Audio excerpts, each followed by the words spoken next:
So one of the things that people really want to know is how they can encourage their firms to be more meaningful in terms of the support here. So in terms of advice for people that want to create change, how would you suggest that they best tackle the mental health business case?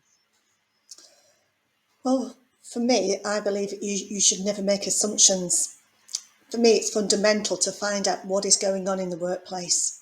How are people feeling? And that's about measurement. It's about measurement through real-time data and not through surveys. It's actually using psychometric testing to see how people are really functioning, how they're really feeling. So, for instance, we're all on the brink of what they say, the cost of living crisis. That's going to have an impact on people's mental health. So one of the things that we do is we measure and able to assess what risk that people are experiencing. We do that confidentially through an anonymised online assessment. And therefore we can see, what's the trends within the workplace. So is it financial worries that people have got?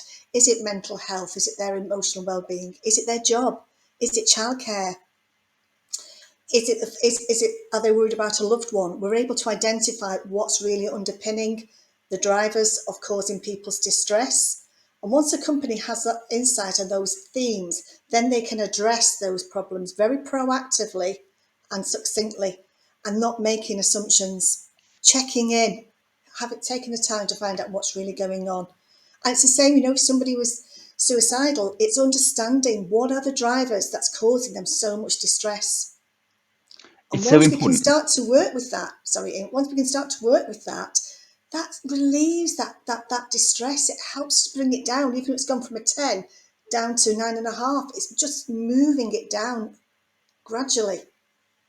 There's a saying in this industry, measure what you treasure. And I love your point that we should measure our mental health because it is the most important organ within our body and yet we give it Yeah, so little attention. yeah, And then the second part you said, I think it was more about accountability, right? You check in, and goes back to what yeah, Dave was saying, right? You yeah. take responsibility for the people under your wing, whether you're the team leader or you're the cleaner or the CEO. It shouldn't matter. The people around you are your friends and your colleagues. I love the message you Absolutely. were sending. Two very Yeah. actionable things. I never knew there was real-time technology to measure your mental health and well-being until I met Business Health Institute. Incredible what you're doing. Thank you, Ian. We're very proud of what we're doing, and we're passionate about well-being for everybody. Can you just explain really quickly how it works, this real-time technology? So for instance, one of our, we call it stress assess. So somebody would, an employee, and he would do an anonymised not survey, assessment, which takes about 10-15 minutes to complete. They then get their own personal feedback about where they are within the stress. Are they critical risk or are they at manageable levels? And then they get their own personal report, which gives them tips and helps to help them manage their stress.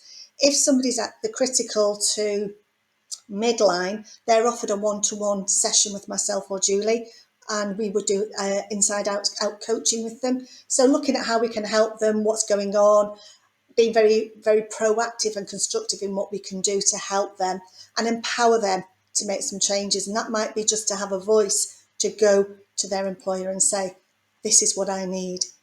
But then we're able to feed back to the organisations and give them a report to tell them how many people within their organisation have got depression, anxiety, stress, burnout, but what's underpinning all those drivers. We don't identify anybody, we keep everybody is confidential, but we're able to feed back those themes and those risk factors. What are the biggest risk factors for that organisation right now?